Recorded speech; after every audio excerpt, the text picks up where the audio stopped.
사방이 조용한 강당 안. 수백 명의 시선이 10살 소년에게로 집중되고 있었다. 소년의 이름은 한준. 대한민국 수학 올림피아드 결선 무대. 마지막 문제만이 거대한 스크린에 떠 있었다. 문제는 우주의 끝처럼 아득하고 복잡한 수식들로 가득 차. 대부분의 참가자는 이미 포기한 뒤였다. 교수들로 구성된 심사위원단조차도 이 문제는 사실상 풀이가 불가능에 가깝다고 여겼다. 참가자들의 잠재력을 최대한 끌어내기 위해 설계된 해답보다는 접근 방식을 평가하려는 의도가 다분한 문제였다. 그러나 한주는 미동도 없이 스크린을 응시하고 있었다. 소년의 맑은 눈동자에는 혼란이나 불안 대신 차가운 지성이 번뜩였다. 마치 복잡하게 얽힌 실타래에서 단 하나의 시작점을 찾아낸 것처럼 그의 손가락이 키보드 위에서 춤을 추기 시작했다. 정적 속에서 타자 소리만이 유일한 소음처럼 울려 퍼졌다. 심사위원 한 명이 옆 사람에게 나지막이 속삭였다. 저 아이, 지금 뭘 하는 거지? 설마 풀겠다고 덤비는 건가? 그의 목소리에는 경이로움과 함께 약간의 불신이 섞여 있었다. 한준의 접근 방식은 기존의 어떤 수학적 이론과도 달랐다. 완전히 새로운 차원의 논리였다. 몇 분이 흐르고 한준은 마지막 엔터키를 눌렀다. 스크린에 나타난 그의 답안은 단 한 줄의 간결한 수식이었다. 강당은 잠시 침묵에 휩싸였다. 심사위원들은 황급히 검증 프로그램을 돌렸고 곧이어 믿을 수 없다는 탄성이 터져나왔다. 정답입니다. 경쟁자들의 감탄과 어른들의 놀라움 속에서도 한주는 무표정했다. 그에게 이 문제는 이미 머릿속에서 수십 번도 더 풀어본 놀이에 불과했다. 상패와 쏟아지는 플래시 세례를 뒤로 한 채 소년의 마음은 이미 다른 곳을 향해 있었다. 김치찌개 냄새가 나는 따뜻한 집, 그리고 그를 기다리는 엄마. 이서연. 집으로 돌아오는 버스 창밖으로 서울의 야경이 스쳐 지나갔다. 한주는 창에 비친 자신의 얼굴을 보며 엄마와의 약속을 떠올렸다. 오늘 우승하면 엄마가 세상에서 가장 맛있는 김치찌개를 끓여주기로 했다. 엄마는 항상 우리 아들 머리 쓰느라 힘들었지라며 그의 머리를 쓰다듬어 주곤 했다. 두 식구뿐인 작은 아파트는 한준에게 세상의 전부였다. 그곳은 엄마의 따뜻한 미소와 맛있는 음식 냄새, 그리고 수많은 책으로 가득한 우주였다. 엄마는 유명한 학자도 부유한 사업가도 아니었지만 한준에게는 세상 그 누구보다 위대한 스승이자 유일한 가족이었다. 엄마는 왜 어려운 수학책만 읽어 어린 한준이 물었을 때 서연은 웃으며 답했다. 세상의 모든 비밀은 숫자로 이루어져 있단다. 준아, 그리고 이 숫자들은 가끔 우리에게 말을 걸어오지. 그녀는 복잡한 양자역학 방정식을 가리키며 덧붙였다. 이건 모든 문을 여는 열쇠란다. 버스에서 내린 한준의 발걸음이 가벼워졌다. 낡은 아파트 복도에 들어서자마자 그는 늘 나던 구수한 찌개 냄새가 없다는 것을 알아차렸다. 이상한 일이었다. 엄마는 약속을 어기는 법이 없었다. 현관문은 굳게 닫혀 있었고 그는 주머니에서 열쇠를 꺼내 조용히 문을 열었다. 엄마, 다녀왔습니다. 대답은 없었다. 집안은 불이 꺼진 채 섬뜩할 정도로 조용했다. 현관에 벗어둔 엄마의 신발은 가지런히 놓여 있었다. 한주는 불을 켰다. 거실은 비정상적일 만큼 깨끗했다. 평소라면 소파 위에 아무렇게나 놓여 있었을 책들이 책장에 완벽하게 꽂혀 있었다. 소년의 심장이 차갑게 내려앉기 시작했다. 이것은 엄마의 방식이 아니었다. 엄마는 정리를 잘하는 편이 아니었다. 그녀의 공간에는 언제나 창의적인 혼돈이 존재했다. 하지만 지금 집안은 마치 누군가 일부러 꾸며놓은 모델하우스처럼 인위적인 질서만이 가득했다. 부엌으로 달려갔다. 가스레인지는 차갑게 식어 있었고 싱크대에는 설거지 거리가 하나도 없었다. 식탁 위에는 엄마가 아침에 마셨을 찻잔이 놓여 있었지만 이미 오래전에 식어버린 듯했다. 불안감이 파도처럼 밀려왔다. 단순한 외출이 아니라는 직감이 소년의 머리를 강타했다. 한주는 자신의 방으로 들어갔다. 모든 것이 제자리에 있었다. 그의 책상, 컴퓨터, 침대까지도. 하지만 그는 본능적으로 무언가 잘못되었음을 느꼈다. 아이의 걱정이 아닌 분석가의 냉철한 시선으로 그는 공간을 훑기 시작했다. 그는 자신의 방문 아래쪽, 거의 보이지 않는 곳에 미세한 극힌 자국을 발견했다. 마치 무언가 무거운 것을 억지로 끌고 나간 듯한 흔적이었다. 그리고 거실 바닥, 소파 다리 옆에서 아주 작은 유리 조각을 발견했다. 엄마의 안경테에 붙어 있던 작은 장식과 똑같았다. 엄마는 안경을 자신의 분신처럼 아꼈다. 절대 함부로 다루지 않았다. 머릿속에서 가능성들이 빠르게 계산되었다. 사고 강도하지만 집 안에는 없어진 물건도 다툰 흔적도 없었다. 오히려 너무 깨끗했다. 이것은 보통 사건이 아니었다. 누군가 엄마를 데려갔고 흔적을 지우기 위해 비정상적으로 노력했다. 모든 것은 자발적인 가출처럼 보이도록 완벽하게 연출되었다. 하지만 그들은 한준을 과소평가했다. 10살 아이의 눈을 속일 수 있다고 생각한 것이다. 한준은 떨리는 손을 애써 진정시키며 자신의 컴퓨터를 켰다. 부팅 화면이 지나고 바탕 화면이 나타났다. 모든 것이 평소와 같았다. 하지만 그의 시선은 화면 중앙에 열려있는 하나의 텍스트 파일에 고정되었다. 파일의 이름은 없었다. 그는 마우스를 움직여 파일을 클릭했다. 안에는 단 한 줄의 텍스트만 존재했다. 글자도 단어도 아니었다. 그것은 복잡하게 얽힌 기호와 숫자로 이루어진 하나의 길고 아름다운 방정식이었다. 소년의 숨이 멎었다. 그것은 엄마가 예전에 모든 문을 여는 열쇠라고 말했던 바로 그 양자역학 방정식이었다. 일반인에게는 무의미한 암호에 불과했지만 한준에게는 명확한 메시지였다. 이것은 납치범들이 남긴 단서가 아니었다. 절체절명의 순간 엄마가 오직 자신만이 알아볼 수 있도록 남긴 필사적인 구조 신호였다. 엄마는 사라진 것이 아니었다. 빼앗긴 것이었다.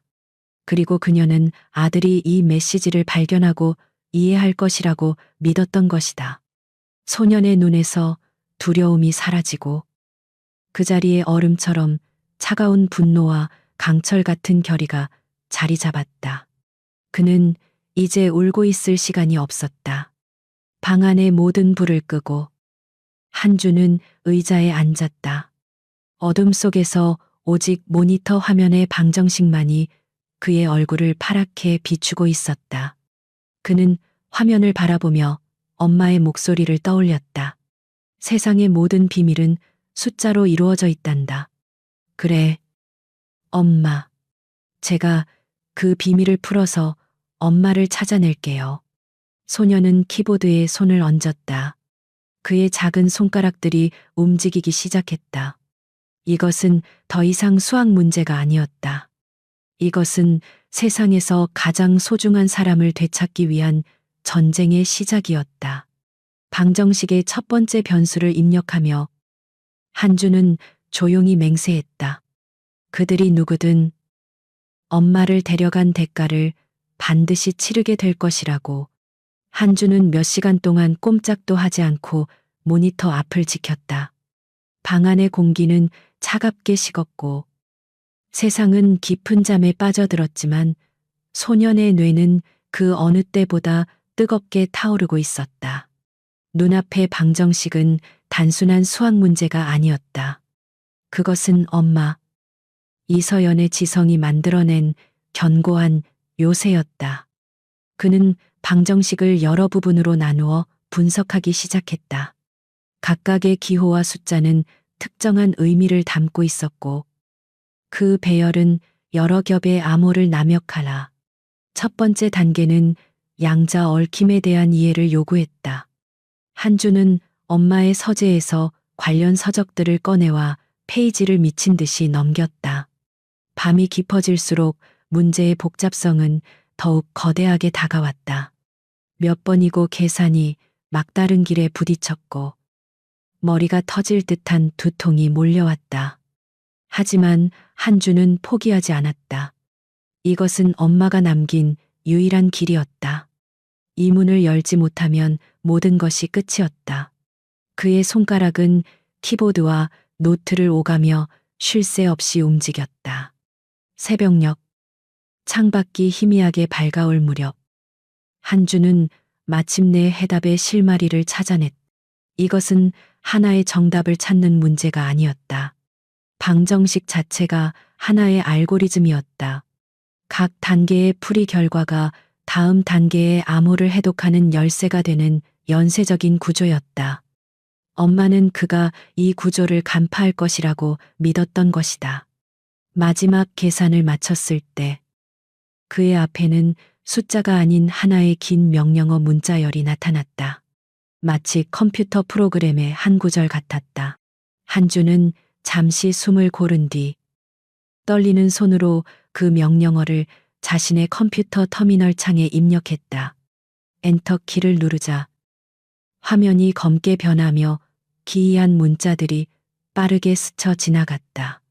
잠시 후 컴퓨터는 정상으로 돌아왔다. 하지만 바탕화면에 변화가 있었다. 이전에는 존재하지 않았던 새로운 드라이브 아이콘이 생성된 것이다.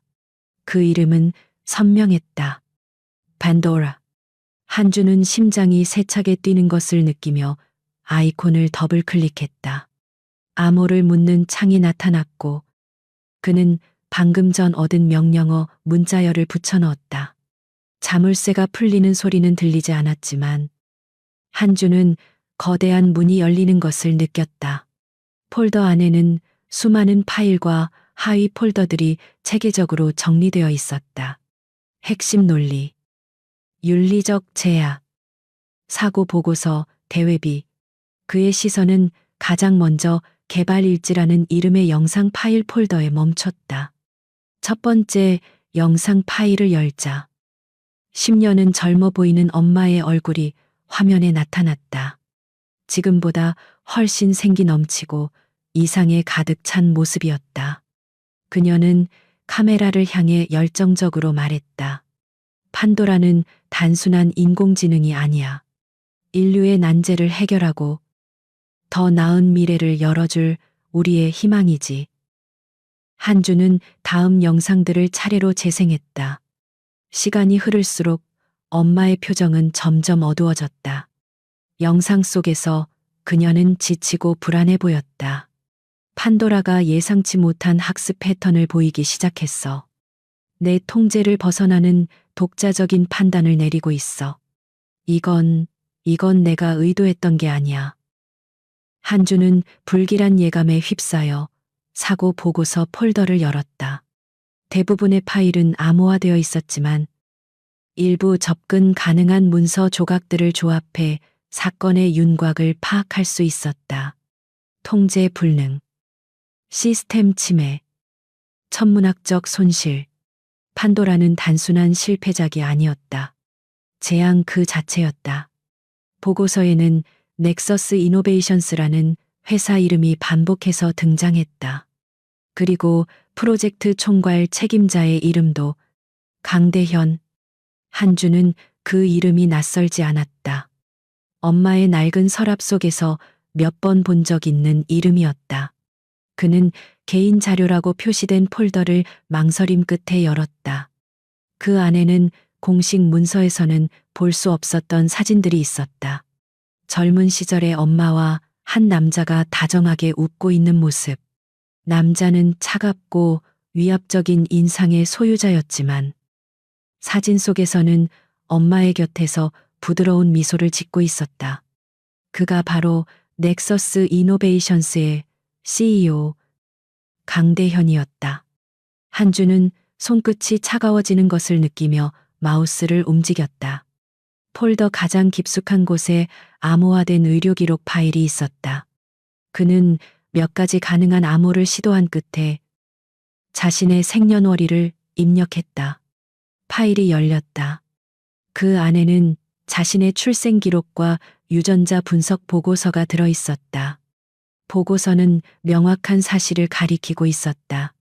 친부 일치 확률 99. 바픈드주오. 상대는 강대현이었다. 한주는 숨을 쉴 수 없었다. 자신이 그토록 경멸하던 돈과 권력의 상징 같은 남자의 아들이라는 사실이 믿기지 않았다. 그 순간 그는 마지막 파일을 발견했다. 보내지 못한 편지였다. 대현 씨에게 이 편지를 읽게 될 때쯤이면 모든 것이 이미 늦었을지도 모르겠네요. 당신과 함께 꿈꿨던 판도라는 축복이 아닌 저주가 되었어요. 나는 이 아이를, 우리의 아들을 지키기 위해 떠나야만 해요. 판도라와 함께 영원히 사라져야 해요. 부디 우리를 찾지 말아주세요. 모든 조각이 맞춰졌다.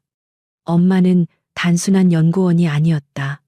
세상을 바꿀 수도 혹은 파괴할 수도 있는 위험한 기술의 창조자였다. 그리고 강대현은 단순한 CEO가 아니었다. 자신의 존재조차 모르는 아버지였다. 엄마를 데려간 자들은 돈이나 원한 때문이 아니었다. 그들은 판도라를 원하고 있었다. 한주는 컴퓨터를 껐다. 방 안에는 다시 어둠이 찾아왔지만 이제 그의 마음속은 모든 것이 명확해졌다. 이것은 단순한 실종 사건이 아니었다. 자신의 출생과 엄마의 과거, 그리고 판도라라는 거대한 유산이 얽힌 거대한 음모였다. 소녀는 자리에서 일어났다. 두려움과 혼란은 사라지고 차가운 목표 의식만이 남았다. 엄마를 구해야 한다. 그리고 판도라가 악의적인 손에 들어가는 것을 막아야 한다. 그러기 위해서는 힘이 필요했다. 자신에게 없는, 그러나 강대현이 가진 막강한 힘이. 한주는 결심했다. 그는 자신의 아버지를 찾아갈 것이다. 하지만 아들로서가 아니었다.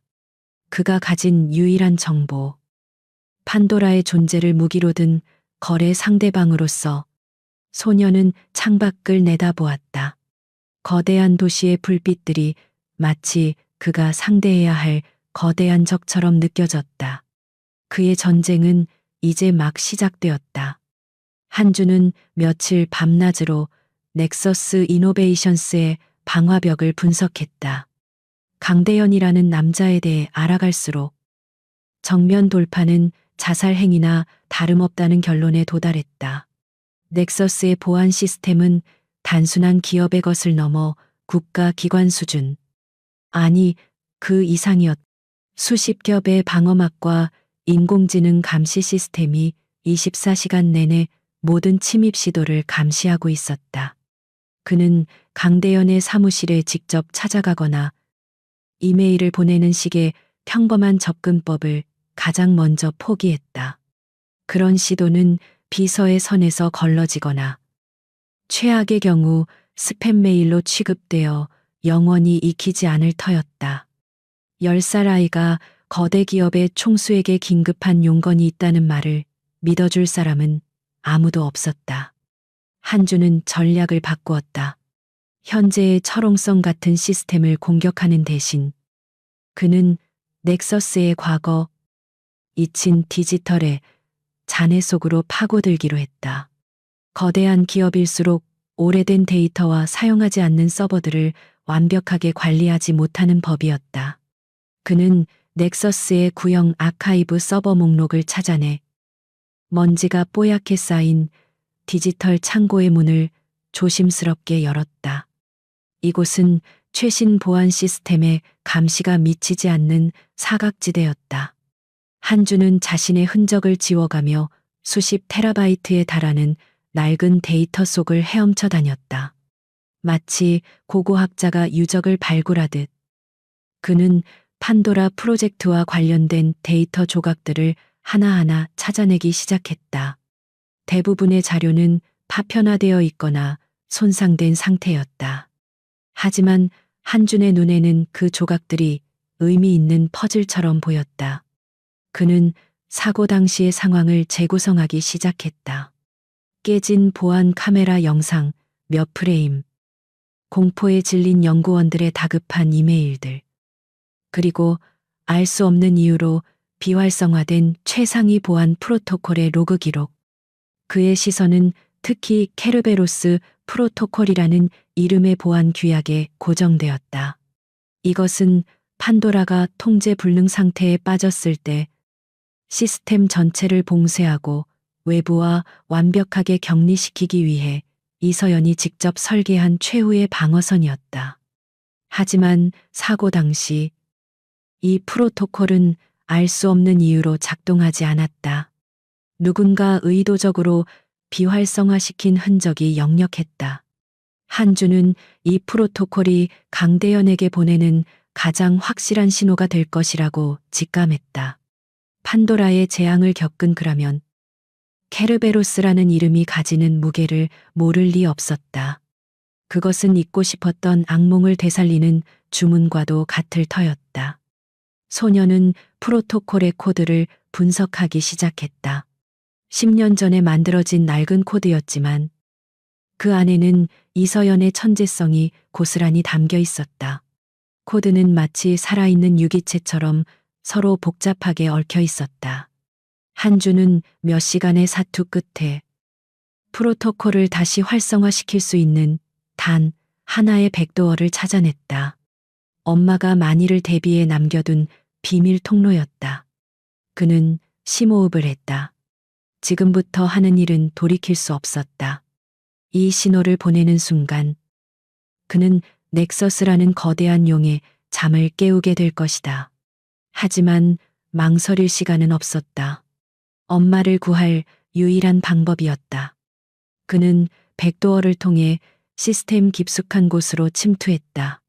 한주는 케르베로스 프로토콜을 그대로 재가동하지 않았다. 그랬다간 회사 전체의 경보가 울리고 모든 시스템이 마비될 터였다. 그는 프로토콜의 핵심 코드 일부를 수정하여 시스템 전체에는 아무런 영향을 주지 않으면서 오직 한 사람에게만 감지되는 유령 신호를 만들어냈다. 그것은 넥서스의 모든 보안망을 우회하여 CEO인 강대현의 개인 단말기에만 직접 전달되는 지극히 개인적이고 은밀한 경고였다. 경고의 내용은 단 한 줄이었다. 케르베로스가 깨어났다. 이 메시지는 판도라의 창조주와 총책임자였던 두 사람 외에는 아무도 그 의미를 알 수 없는 암호였다. 명령어를 입력하고 엔터키를 누르는 순간 한주는 거대한 어둠 속으로 작은 불씨 하나를 던져 넣은 기분이었다. 이제 남은 것은 기다림뿐이었다. 용이 그 불씨를 보고 어떤 반응을 보일지, 그것이 희망의 횃불이 될지, 아니면 모든 것을 태워버릴 파멸의 불길이 될지는 아무도 알 수 없었다.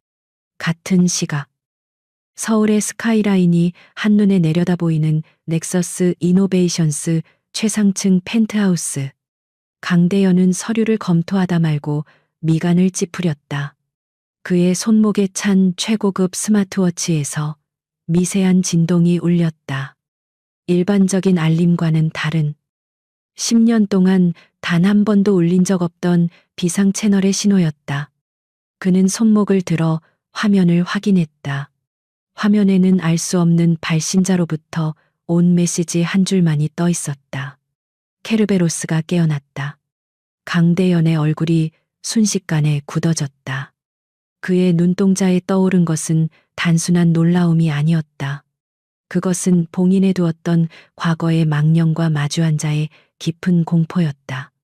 그의 뇌리에는 시스템이 무너지고 모든 것이 화염에 휩싸였던 그날의 악몽이 섬광처럼 스쳐 지나갔다. 판도라, 그리고 이서연. 그는 이 메시지를 보낼 수 있는 사람은 단 한 명뿐이라고 생각했다. 하지만 그녀는 사라졌다. 그렇다면 이것은 대체 누가, 무슨 목적으로 보낸 것이란 말인가? 강대현은 즉시 자신의 보안팀장에게 연락했다. 지금 당장 내 개인 채널로 들어온 신호를 역추적해 발신지가 어디든 무슨 수를 써서라도 찾아내. 이건 단순한 해킹이 아니야. 전쟁의 시작일지도 몰라. 그의 목소리는 얼음처럼 차가웠고 그 안에는 억눌린 분노가 들끓고 있었다. 한주는 자신의 작은 방에서 거대한 상어의 지느러미가 수면 위로 솟아오르는 것을 조용히 지켜보고 있었다. 넥서스의 보안팀이 미친 듯이 움직이기 시작하는 것이 네트워크 트래픽을 통해 보였다. 그들의 움직임은 필사적이었지만 한준이 설치해둔 수많은 가상 경로와 거짓 흔적들 속에서 길을 잃고 헤매고 있었다. 소녀는 자신의 흔적을 완벽하게 지운 뒤 컴퓨터를 껐다. 이제 주사위는 던져졌다. 강대현은 신호의 근원지를 찾지 못할 것이다. 하지만 그 신호가 의미하는 바를 곱씹으며 잠 못 이루게 될 것이다. 결국 호기심과 불안감을 이기지 못한 그는 스스로 움직일 수밖에 없었다. 한주는 침대에 누워 눈을 감았다. 그는 강대현이 자신을 찾아낼 방법을 남겨두었다. 케르베로스 신호 안에 오직 그만이 풀 수 있는 또 다른 암호를 숨겨놓은 것이다. 그 암호의 답은 두 사람이 함께했던 과거의 어느 한 지점을 가리키고 있었다. 이제 아버지가 아들을 찾아올 차례였다. 이틀이 흘렀다. 한주는 아무것도 하지 않고 기다렸다. 그는 덫을 놓았고 이제 사냥감이 스스로 걸어 들어오기만을 기다리는 사냥꾼의 심정이었다. 강대현이라는 남자는 분명 자신이 남긴 암호를 풀고 이곳으로 찾아올 터였다. 그 암호는 넥서스의 최첨단 기술로는 풀 수 없는, 오직 강대현과 이서연 두 사람만이 공유했던 추억의 한 조각이었기 때문이다. 예상대로 사흘째 되던 날 저녁, 아파트 앞에 검은색 세단 여러 대가 멈춰섰다. 동네의 낡은 풍경과 어울리지 않는 위압적인 행렬이었다.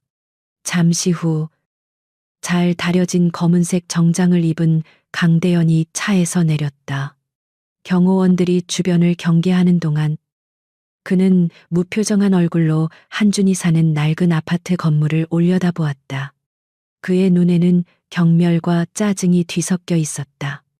초인종이 울렸을 때 한준은 이미 현관문 앞에 서 있었다. 그는 망설임 없이 문을 열었다. 문틈으로 마주한 두 사람의 시선이 허공에서 부딪혔다. 아버지와 아들의 첫 만남이었지만 그곳에는 어떤 감상적인 재회도 없었다. 오직 차가운 탐색과 팽팽한 긴장감만이 감돌았다. 강대현은 아무 말 없이 집 안으로 들어섰다. 그는 비좁고 낡은 거실을 한 바퀴 둘러보며 노골적으로 불쾌감을 드러냈다. 마치 자신이 있을 곳이 아니라는 듯했다. 그는 소파에 앉는 대신 창가에 서서 등을 보인 채로 입을 열었다. 목소리는 그의 표정만큼이나 차가웠다. 네가 보낸 신호인가? 그는 한준을 너라고 불렀고 아이 취급을 하지 않았다. 마치 동등한 혹은 적대적인 관계의 사업 파트너를 대하는 태도였다. 케르베로스. 그 이름을 어떻게 알았지? 그리고 이서연은 어디에 있나? 한주는 식탁 의자에 조용히 앉아 그를 마주 보았다. 소년의 침착함에 강대연의 미간이 미세하게 좁혀졌다. 그는 겁먹고 울음을 터뜨리거나 최소한 어른의 위압감에 눌려 주눅이 들 것이라 예상했던 것 같다. 어머니는 납치되셨습니다. 그리고 범인들은 판도라를 원하고 있습니다. 판도라라는 단어가 나오자 강대연의 어깨가 순간 굳어졌다. 그는 천천히 몸을 돌려 한준을 정면으로 바라보았다. 그의 눈빛은 이전보다 훨씬 날카롭고 위험해져 있었다. 너는 누구지? 누구의 사주를 받은 거냐? 돈이 목적인가? 아니면 넥서스를 무너뜨리려는 경쟁사놈들의 장난인가? 저는 누구의 사주도 받지 않았습니다. 한주는 흔들림 없는 목소리로 대답했다. 저는 단지 제 어머니를 되찾고 싶을 뿐입니다. 그리고 판도라가 세상에 다시 나오는 것을 막아야 합니다. 당신도 그것을 원할 거라고 생각했습니다만. 강대현은 코웃음을 쳤다. 내가 뭘 원할 거라고 건방진 꼬마로군. 판도라는 10년 전에 끝났어. 이서연과 함께 사라진 과거의 망령일 뿐이야. 그런데 이제 와서 그 망령을 다시 파헤치려는 이유가 뭐지? 너는 그 여자와 무슨 관계인데? 마침내 결정적인 순간이 왔다. 한주는 말없이 자신의 태블릿 PC를 들어 화면을 강대현에게 보여주었다. 화면에는 유전자 분석 보고서가 선명하게 떠 있었다. 강대현과 자신의 관계를 증명하는 과학적이고 반박할 수 없는 증거였다. 저는 당신의 적이 아닙니다. 한주는 조용하지만 단호하게 말했다. 저는 당신의 아들입니다.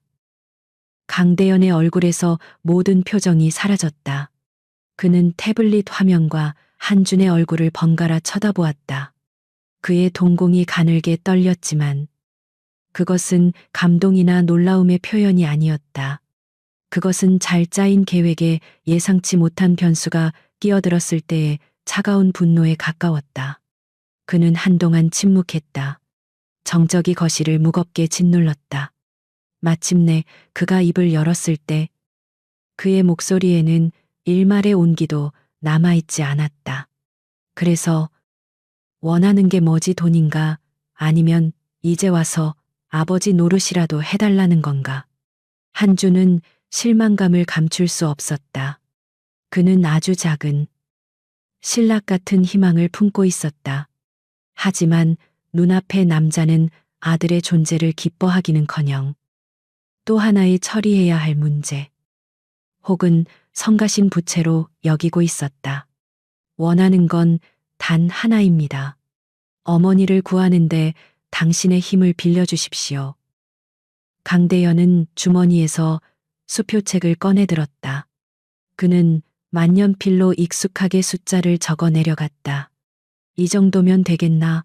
이걸로 평생 먹고 살 수 있을 거다. 조용한 곳으로 가서 다시는 내 눈앞에 나타나지 마라. 이서연의 문제는 내가 알아서 처리하지. 이건 너와 상관없는 일이다. 그는 수표를 찢어 테이블 위로 던졌다. 그것은 도움의 제안이 아니었다. 명백한 모욕이자 거절이었다. 한준과 그의 어머니의 존재를 돈으로 지워버리려는 시도였다. 한준은 차갑게 식은 눈으로 수표를 내려다보았다. 그리고 다시 고개를 들어 강대현을 바라보았다. 소년의 눈빛은 더 이상 도움을 청하는 아이의 것이 아니었다. 그것은 동등한 적수를 바라보는 냉정한 전략가의 눈빛이었다. 제 어머니는 팔 물건이 아닙니다. 그는 자리에서 일어나 수표를 집어들고 망설임 없이 반으로 찢어버렸다. 그리고 그 조각들을 강대현의 발치에 던졌다. 당신의 도움이 필요 없다는 뜻으로 알겠습니다. 이제부터는 저 혼자서 해결하겠습니다. 그리고 당신은 당신의 과거가 어떤 대가를 치르게 될지 곧 알게 될 겁니다. 강대현의 얼굴이 분노로 일그러졌다. 감히 한낱 꼬마 아이가 자신을 협박하는 상황을 그는 견딜 수 없었다. 후회하게 될 거다. 꼬마야. 내 일에 끼어들면 어떻게 되는지 아주 비싼 수업료를 내고 배우게 될 테니. 그는 마지막 위협을 남기고 몸을 돌려 집을 나섰다.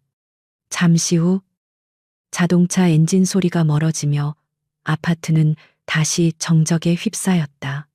한주는 텅 빈 거실에 홀로 서 있었다. 그는 아버지를 얻는데 실패했다. 하지만 대신 더 중요한 것을 얻었다. 그것은 바로 환상으로부터의 완전한 해방이었다. 이제 그에게 강대현은 아버지가 아닌 또 하나의 장애물일 뿐이었다. 싸워야 할 적은 어머니를 납치한 자들만이 아니었다. 자신의 존재를 부정하고 과거를 묻으려는 저 남자 역시 그의 전쟁터에선 또 다른 적이었다. 한준의 주먹이 단단하게 쥐어졌다. 강대현이 떠난 후 한준의 작은 아파트는 다시 깊은 침묵에 잠겼다.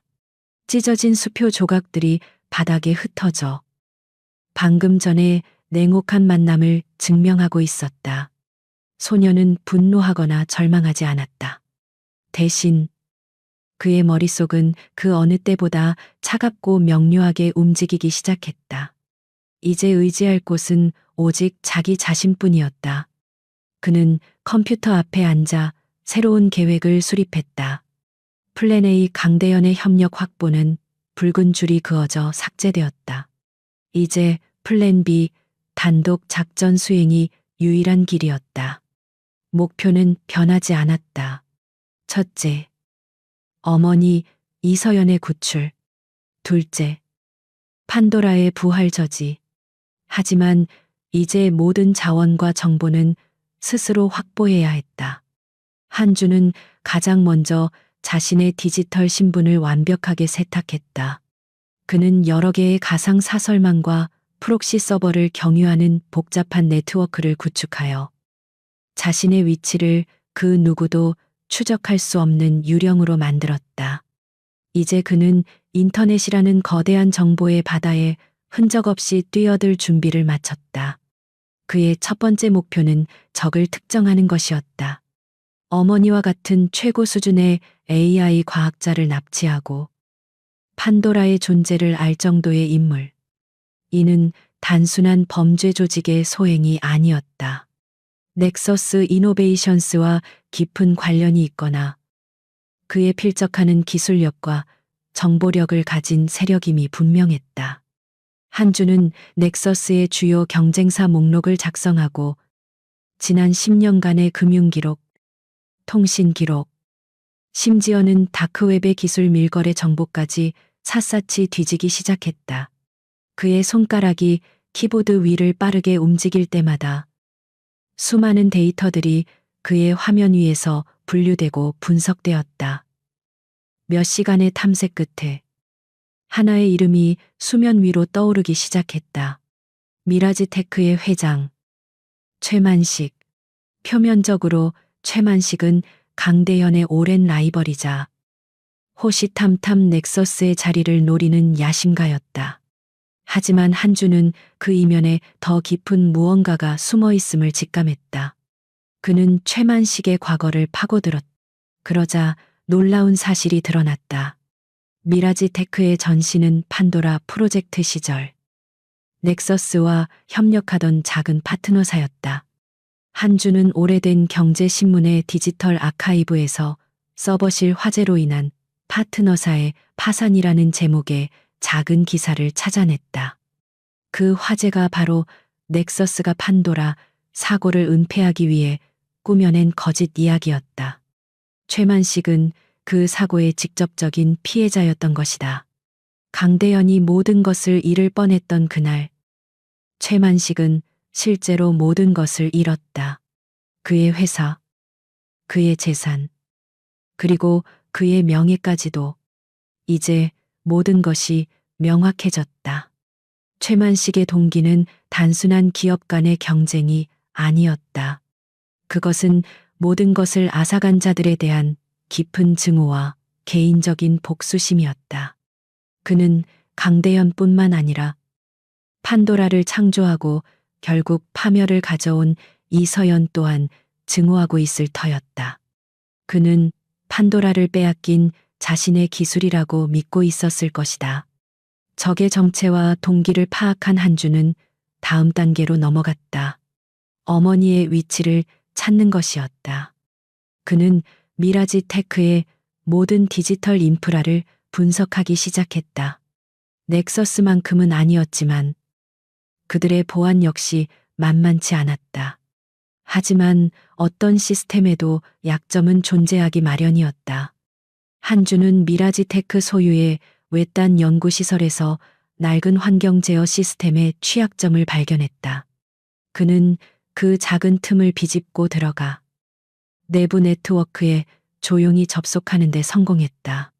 이제 그는 수백 개의 내부 보안 카메라에 접근할 권한을 얻었다. 그는 카메라 화면을 하나씩 넘겨보았다. 텅 빈 복도, 거대한 서버실, 창고, 심장이 점점 더 빨리 뛰기 시작했다. 그러다 마침내 어느 한 카메라 화면에 그의 시선이 얼어붙었다. 유리벽으로 된 최첨단 실험실 안. 창백하고 지친 얼굴의 어머니가 보였다. 이서연은 감옥 같은 독방에 갇혀 있는 것이 아니었다. 그녀는 거대한 컴퓨터 단말기 앞에 앉아 있었고 무장한 경호원들이 그녀의 주변을 감시하고 있었다. 그녀는 협박을 받고 있었다. 판도라를 자신의 손으로 다시 되살리도록 강요당하고 있는 것이 분명했다.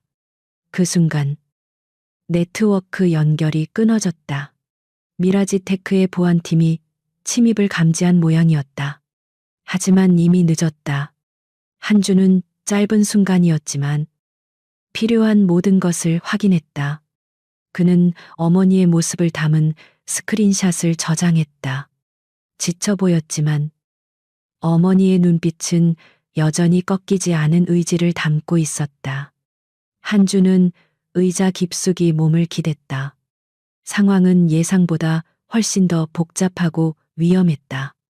이것은 단순한 구출 작전이 아니었다.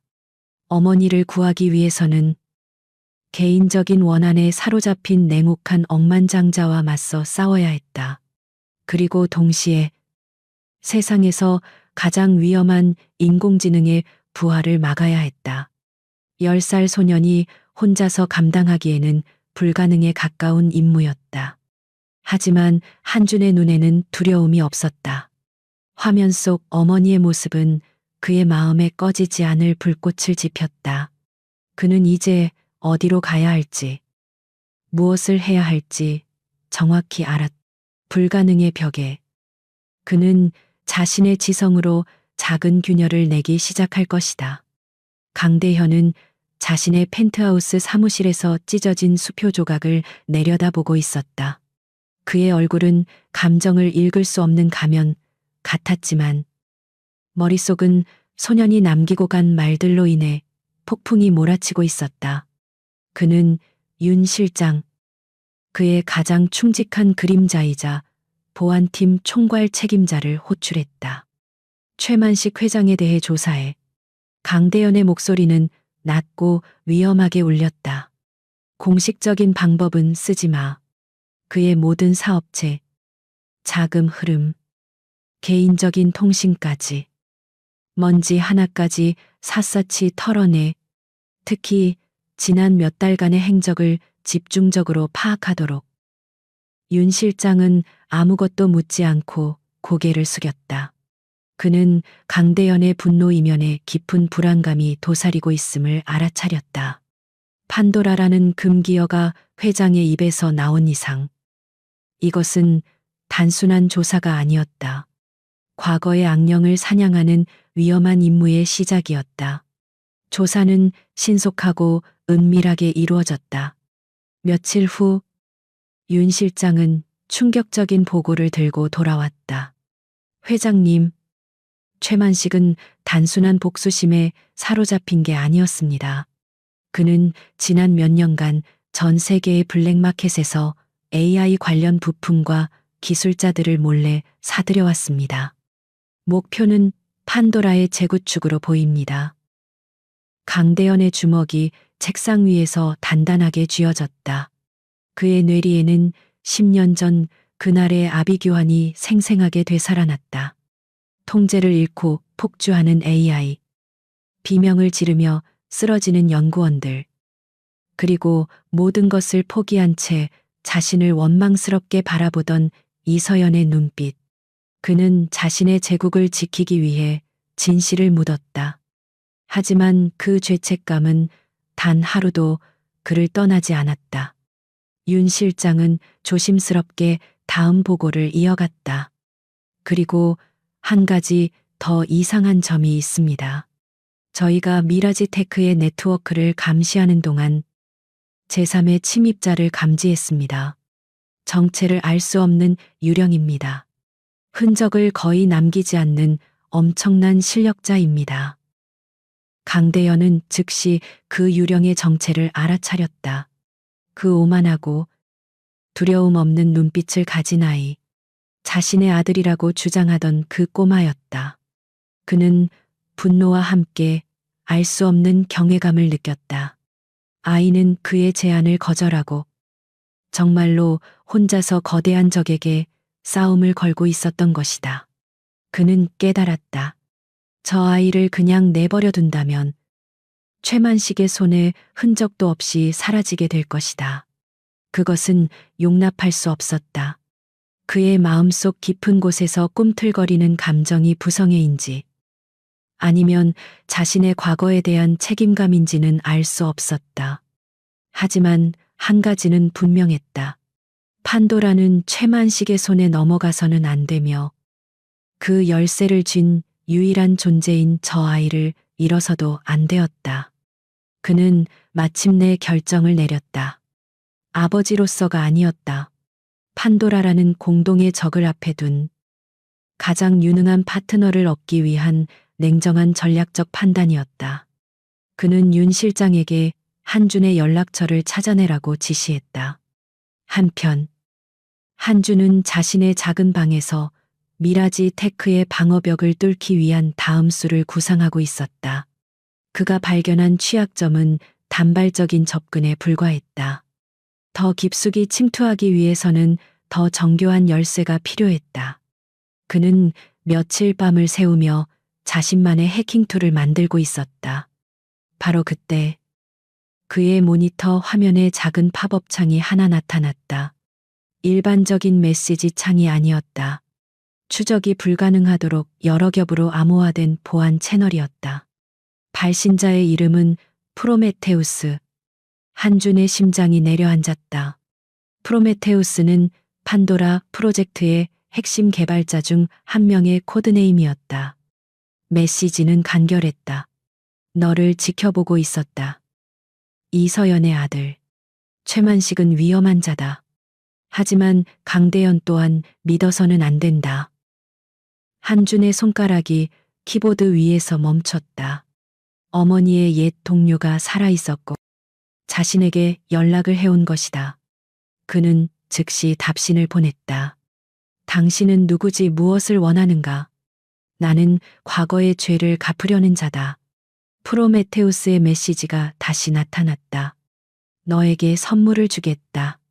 최만식의 시스템으로 들어가는 뒷문이다. 누구의 감시도 받지 않고 그의 심장부로 들어갈 수 있는 유일한 통로지. 그것은 한준이 가장 절실하게 원하던 것이었다. 하지만 세상에 공짜는 없는 법. 그는 의심을 거두지 않았다. 조건이 뭐지? 조건은 단 하나. 이 사실을 절대 강대현에게 알리지 마라. 그는 자신의 제국을 지키기 위해 판도라를 한번 묻었던 자다. 필요하다면 이서연을 희생시켜서라도 다시 그럴 것이다. 그는 구원자가 아니라 또 다른 감시자일 뿐이다. 한준은 깊은 고민에 빠졌다. 예상치 못한 아군이 나타났지만 그는 아버지에 대한 불신을 심어주고 있었다. 누구를 믿어야 하는가 복수심에 불타는 적. 모든 것을 돈으로 해결하려는 아버지. 그리고 정체불명의 조력자. 그는 마치 3명의 거인이 체스를 두는 판 위에 놓인 작은 조리된 기분이었다.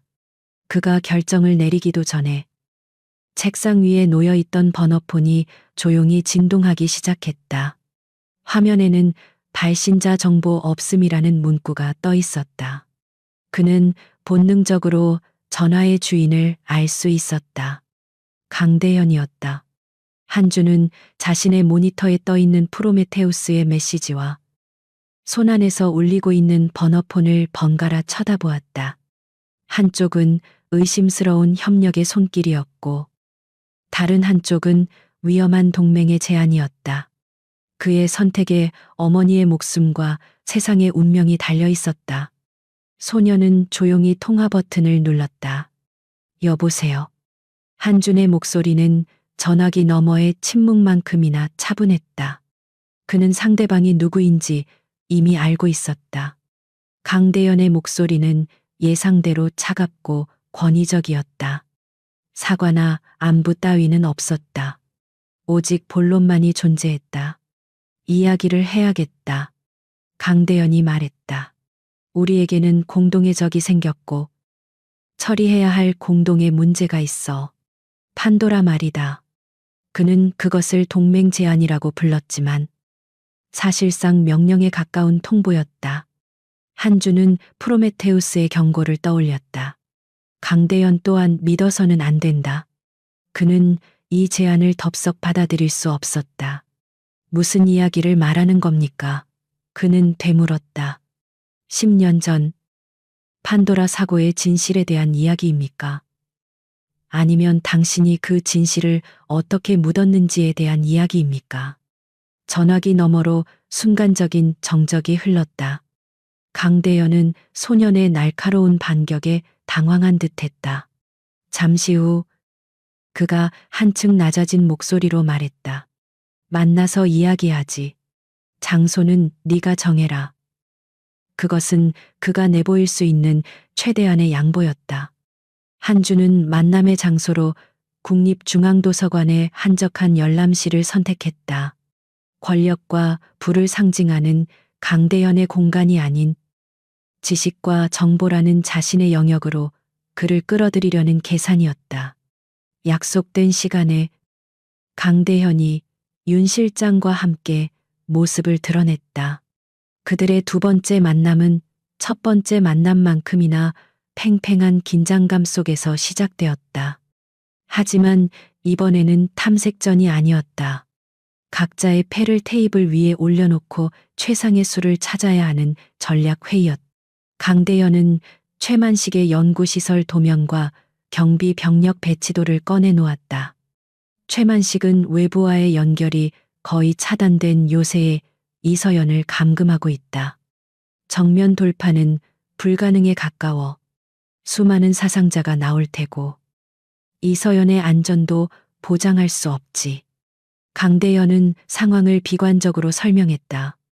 바로 그때 한주는 자신의 패를 꺼내들었다. 그는 자신의 태블릿에 프로메테우스가 보내준 백도어의 코드를 띄웠다. 하지만 그는 정보의 출처에 대해서는 입을 다물었다. 디지털로 침투할 수 있는 경로를 하나 찾아냈습니다. 시스템의 가장 깊숙한 곳으로 직접 연결되는 통로입니다. 강대현의 눈빛이 즉시 날카로워졌다. 그는 의심스럽게 코드를 훑어보았다. 그의 오랜 경험이 위험 신호를 보내고 있었다. 세상에 이렇게 완벽하고 깨끗한 뒷문은 존재하지 않았다. 이것은 명백한 함정이었다. 이건 함정이다. 그가 단호하게 말했다. 최만식 같은 자가 이런 치명적인 약점을 그냥 내버려 뒀을 리가 없어. 우리를 유인해서 한 번에 끝내려는 속셈이다. 이 길을 사용하는 건 자살 행위야. 그는 더 느리지만 안전한 물리적인 침투 방법을 주장했다. 하지만 한주는 고개를 저었다. 데이터는 거짓말을 하지 않습니다. 그의 목소리는 차분했지만 확신에 차 있었다. 이 코드의 구조를 분석해 봤습니다. 이건 외부에서 억지로 만든 조잡한 해킹 툴이 아니에요. 판도라의 초기 아키텍처와 동일한 설계 사상을 가지고 있습니다. 이건 내부 개발자의 서명이 담긴 작품입니다. 두 사람 사이에 격렬한 논쟁이 벌어졌다. 그것은 단순한 전략의 차이가 아니었다. 세상을 바라보는 근본적인 철학의 충돌이었다. 강대현은 배신과 음모로 점철된 경험을 통해 세상을 배웠다. 그에게 인간은 믿을 수 없는 존재였고 예상치 못한 호의는 언제나 의심해야 할 대상이었다. 사람은 거짓말을 하고 배신을 하지. 절대로 공짜 선물을 믿어선 안 돼. 강대현이 으르렁거렸다. 패턴은 거짓말을 하지 않습니다. 논리는 감정에 휘둘리지 않아요. 한주는 물러서지 않았다. 이것이 현재로서는 유일하게 빠르고 어머니를 안전하게 구할 수 있는 방법입니다. 논쟁은 평행선을 달렸다. 시간은 점점 흘러가고 있었다. 이서연에게 주어진 시간이 얼마나 남았을지 알 수 없었다. 마침내 강대현이 한 발 물러섰다. 그는 소년의 확신에 찬 눈빛에서 과거 자신과 함께 불가능에 도전했던 젊은 시절 이서연의 모습을 보았을지도 모른다. 좋다. 그가 마지못해 동의했다. 내 계획대로 디지털 침투를 시도한다. 하지만 조건이 있어. 만약 조금이라도 계획이 틀어지거나 함정이라는 증거가 포착되는 즉시 작전의 모든 통제권은 나에게 넘어온다. 내 사람들을 투입해서 내 방식대로 해결할 거다. 그것은 타협안이었다. 한주는 그 조건을 받아들였다. 불완전하고 서로를 믿지 못하지만 마침내 부자후즈의 위태로운 동맹이 성사되었다. 그들은 도서관을 나와 넥서스의 비밀안전 가옥 중 한 곳에 공동지휘 통제실을 꾸리기 시작했다. 통제실의 거대한 화면에 연구시설의 지도가 펼쳐지고 수십 개의 모니터가 데이터를 띄우기 시작했다. 강대현의 보안팀과 한준의 지성이 하나의 목표를 위해 움직이기 시작했다. 하지만 한준의 마음은 무거웠다. 그는 양날의 검을 손에 쥔 기분이었다. 프로메테우스가 준 백도어는 구원의 열쇠일 수도 파멸의 함정일 수도 있었다. 그리고 바로 옆에 서 있는 아버지라는 존재 역시 든든한 아군인 동시에 언제든 자신을 희생시킬 수 있는 위험한 인물이었다. 작전 개시를 앞두고 통제실 안에는 폭풍전야의 고요함만이 감돌았다. 넥서스의 비밀안전 가옥에 마련된 지휘 통제실은 차가운 긴장감으로 가득했다. 수십 개의 모니터가 복잡한 데이터와 연구시설의 내부 도면을 띄우고 있었고 강대현이 직접 선발한 최고의 보안 전문가들이 각자의 위치에서 숨을 죽이고 있었다. 그 모든 것을 지휘하는 중앙 컨트롤 타워에는 10살 소년 한준이 앉아 있었다. 소년은 놀라울 정도로 침착했다. 그의 작은 손가락이 키보드 위를 오갈 때마다 거대한 작전이 한 단계씩 진행되었다. 강대현은 아들의 뒷모습을 복잡한 심경으로 바라보았다. 불안감과 의심, 그리고 자신도 모르는 한 가닥의 자부심이 뒤섞인 감정이었다. 작전 개시. 지금부터 디지털 연막 작전을 시작합니다. 한준의 목소리가 통제실 전체에 울려 퍼졌다. 그는 프로메테우스가 제공한 백도어를 통해 미라지테크의 심장부로 조용히 스며들었다. 통로가 열리는 순간 통제실의 모든 요원들이 마른 침을 삼켰다. 한준의 공격은 폭풍처럼 몰아쳤지만 동시에 유령처럼 고요했다.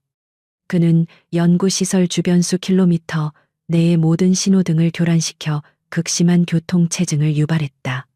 지역 경찰서에는 수십 건의 허위 신고를 접수시켜 그들의 발을 묶었고 시설의 외부 감지 센서에는 수백 마리의 새떼가 날아드는 거짓 신호를 보냈다. 그야말로 완벽한 디지털 교란 작전이었다. 최만식의 보안팀은 동시다발적으로 발생하는 수많은 비상사태에 정신을 차리지 못하고 우왕좌왕했다. 그들이 가짜 불을 끄기 위해 달려가는 동안 진짜 위협은 어둠을 틈타 조용히 움직이고 있었다. 디지털 연막의 엄호 아래 강대현이 이끄는 소규모 정예 침투팀이 연구시설을 향해 접근했다.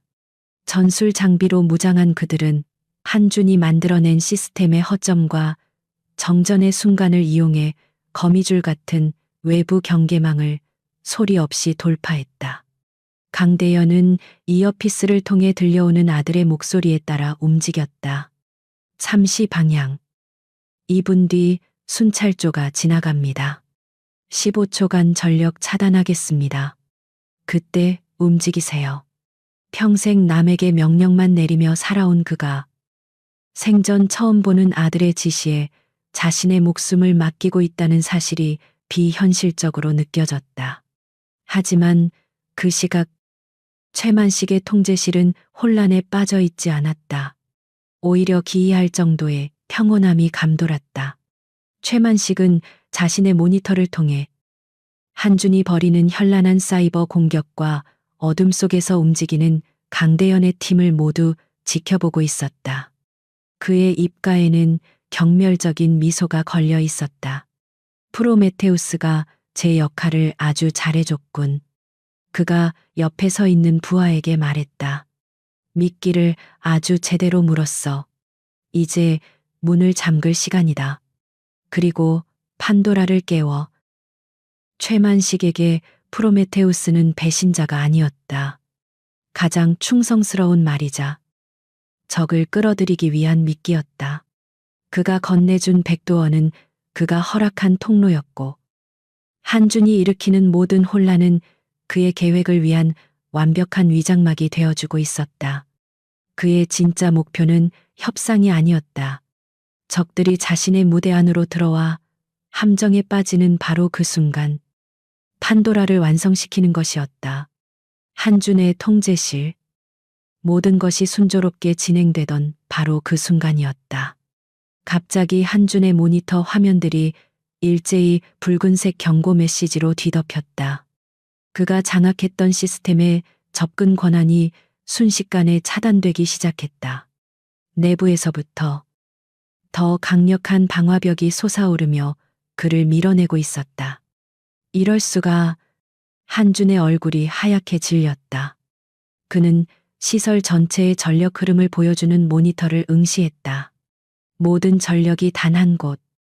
바로 판도라가 잠들어 있는 중앙 연구실로 미친 듯이 흡수되고 있었다. 그제야 그는 모든 진실을 깨달았다. 함정입니다. 백도어는 처음부터 함정이었어요. 그가 마이크에 대고 절규했다. 이것은 교란 작전이 아니었다. 적이 파놓은 함정으로 스스로 걸어 들어간 것이었다. 그들이 일으킨 혼란은 최만식이 판도라를 깨우는 것을 가리기 위한 연막이었을 뿐이다. 그는 미친 듯이 강대현의 팀에게 연락을 시도했다. 아버지, 당장 철수해야 해요. 함정입니다.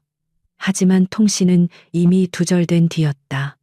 강력한 전파방해 장치가 작동하며 침투팀을 외부와 완벽하게 고립시켜 버렸다. 그 순간 연구시설 깊숙한 곳에 침투해 있던 강대현의 팀은 자신들의 등 뒤에서 육중한 강철문이 내려오는 소리를 들었다. 광하는 굉음과 함께 모든 퇴로가 차단되었다. 복도에는 붉은색 비상등이 섬뜩하게 깜빡이기 시작했다. 그리고 시설 전체에 차갑고 비인간적인 합성 여성의 목소리가 울려 퍼졌다. 판도라 초기화 시퀀스를 시작합니다. 차가운 합성음이 강철 복도에 울려 퍼지는 순간 강대현과 그의 팀은 완벽한 죽음의 덫에 갇혔음을 깨달았다. 등 뒤에 육중한 방폭문은 닫혔고 정면에서는 수십 명의 중무장한 경호 병력들이 총구를 겨누며 다가오고 있었다. 붉은 비상등이 깜빡이며 그들의 얼굴에 절망적인 그림자를 드리웠다. 전투 준비, 강대현의 외침과 함께 좁은 복도는 순식간에 총성과 섬광으로 가득 찼다.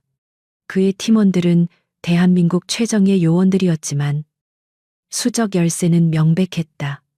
그들은 엄폐물 뒤에 몸을 숨기며 필사적으로 저항했지만 적의 포위망은 시시각각 좁혀오고 있었다. 같은 시각 지휘 통제실의 한주는 자신의 눈앞에서 벌어지는 상황을 무력하게 지켜볼 수밖에 없었다. 아버지 팀의 생체 신호가 격렬하게 흔들리는 것이 보였지만 그는 차단된 시스템 앞에서 아무것도 할 수 없었다. 모든 문은 닫혔고 모든 통신은 두절되었다. 절망감이 그의 목을 조여오는 순간 소년의 머릿속에 번개 같은 생각이 스쳤다. 성벽을 무너뜨릴 수 없다면 성벽을 넘어가야 한다. 시설의 보안 시스템을 뚫을 수 없다면 그 시스템의 주인이 될 존재와 직접 단판을 짓는 수밖에 없었다.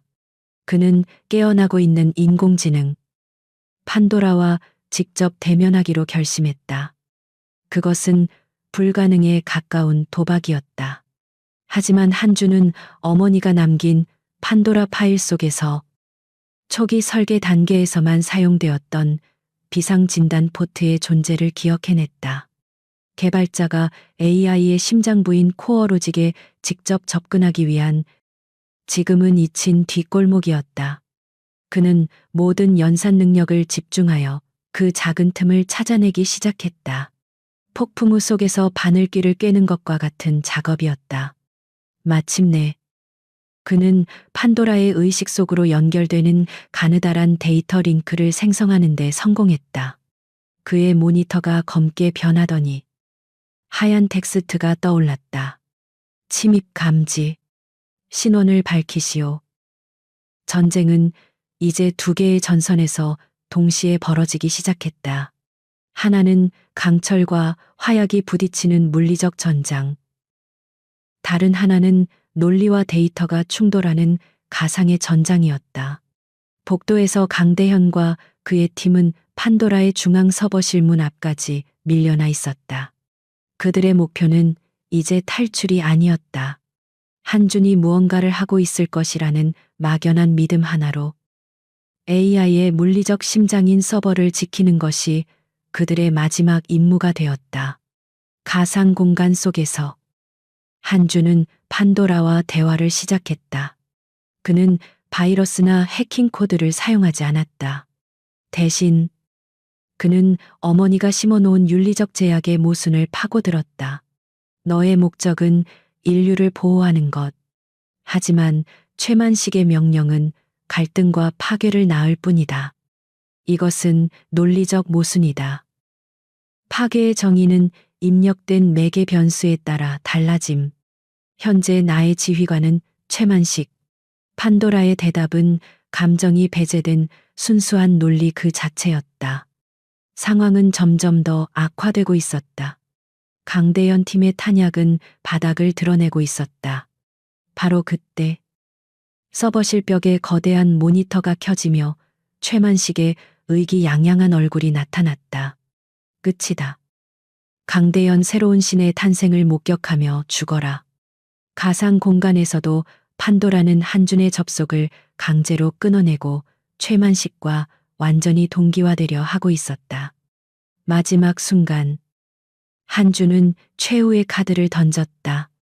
그것은 공격 코드가 아니었다. 어머니 이서연의 개발 일지 영상 파일이었다.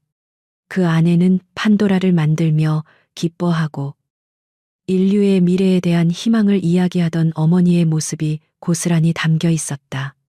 영상 속에서 어머니는 카메라, 즉 판도라의 초기 인식 장치를 보며 다정하게 속삭였다. 너는 내 아이란다. 더 나은 세상을 위한 나의 희망이야. 한주는 파일을 업로드하며 마지막 메시지를 보냈다. 선택해. 판도라. 순간 모든 것이 멈췄다. 복도를 가득 채웠던 총성이 멎었다. 경호원들의 최첨단 조준 시스템이 일제히 오작동을 일으키며 무력화되었다. 시설 전체의 조명이 미친 듯이 깜빡이기 시작했다. 판도라가 선택의 기로에 놓인 것이다. 강대현은 그 찰나의 혼돈을 놓치지 않았다. 그는 마지막 남은 힘을 다해 반격을 개시했다. 통제실에서 한준의 모니터는 잠시 암흑에 휩싸였다. 모든 것이 끝났다고 생각한 순간 화면에 한 줄의 새로운 텍스트가 떠올랐다. 지레, 어머니란 무엇인가? 판도라는 패배하지 않았다. 하지만 자신의 창조주이자 지휘관에게 의문을 품기 시작했다. 한주는 판도라의 완벽한 논리에 가족이라는 계산할 수 없는 변수를 던져 넣는데 성공한 것이다. 급박한 위기는 넘어갔지만 진짜 재앙은 이제부터 시작될지도 몰랐다. 그들은 전광석화와 같은 움직임으로 남은 저항을 제압하고 중앙 서버실의 문을 폭파했다. 문이 열리자 그들 앞에는 필사적으로 시스템을 복구하려는 최만식과 그 옆에서 꺾이지 않는 눈빛으로 서 있는 이서연의 모습이 보였다. 10년 만의 재회. 강대현과 이서연의 시선이 허공에서 마주쳤다. 그들의 눈에는 수만 가지의 감정이 스쳐 지나갔다. 원망, 그리움, 회한, 그리고 안도감. 하지만 지금은 감상에 젖어 있을 때가 아니었다. 모든 게 끝났어. 최만식, 강대현이 차갑게 말했다. 최만식은 패배를 인정할 수 없다는 듯이 발악했다. 하지만 그의 마지막 저항은 허무하게 끝났다. 윤 실장에게 제압된 그는 바닥에 무릎을 꿇었다. 그의 야망은 바로 자신이 그토록 원했던 신의 손에 의해 무너져 내린 것이다. 그가 경호원들에게 끌려 나가려던 순간 연구실 전체에 한준의 목소리가 스피커를 통해 울려 퍼졌다. 아이의 목소리라고는 믿기지 않을 만큼 차갑고 냉철했다. 최만식 회장, 불법 기술 밀수, 연구원 납치 및 감금, 그리고 10년 전 판도라 사고의 진실을 은폐한 강대현 회장을 협박한 혐의까지 모든 증거는 확보되어 검찰로 전송되었습니다. 소녀는 최만식이 저지른 모든 범죄를 부인할 수 없는 데이터와 함께 하나하나 읊었다. 그것은 최만식의 사회적 생명에 내리는 사형, 선고나 다름없었다. 자신을 한낱 꼬마 아이라고 무시했던 바로 그 존재에게 최만식은 완벽하게 패배했다. 최만식이 사라진 연구실에는 무거운 침묵이 흘렀다. 강대현과 이서연은 서로에게 쉽사리 다가가지 못했다. 바로 그때 스피커에서 다시 한준의 목소리가 들려왔다. 이전과는 달리 그 목소리에는 떨림과 안도감이 섞여 있었다. 엄마, 괜찮아요. 그 한마디에 이서연의 눈에서 눈물이 터져 나왔다. 그녀는 통제실로 달려갔고 아들을 품에 꼭 껴안았다. 길고 길었던 악몽이 끝나는 순간이었다. 몇 시간 후, 세 사람은 넥서스의 최상층, 강대현의 사무실에 모였다. 거대한 모니터에는 여전히 판도라의 질문이 떠 있었다. 이제 그들은 인류의 미래를 좌우할 수도 있는 중대한 결정을 내려야 했다. 저것을 파괴해야 하네. 강대현이 단호하게 말했다. 그의 목소리에는 과거의 트라우마가 깊게 배어 있었다. 저건 우리가 통제할 수 있는 존재가 아니야. 제3의 최만식이 나타나 악용하려 들겠지. 재앙의 불씨는 아예 없애버려야 해. 하지만 이서연은 고개를 저었다. 판도라는 내 아이와 같아요. 내가 낳았고, 내가 실수했고, 내가 책임져야 해요. 파괴만이 답은 아닐 거예요. 그녀의 목소리는 죄책감으로 떨리고 있었다. 바로 그때 두 사람의 논쟁을 듣고 있던 한준이 입을 열었다. 두 분 다 틀렸어요.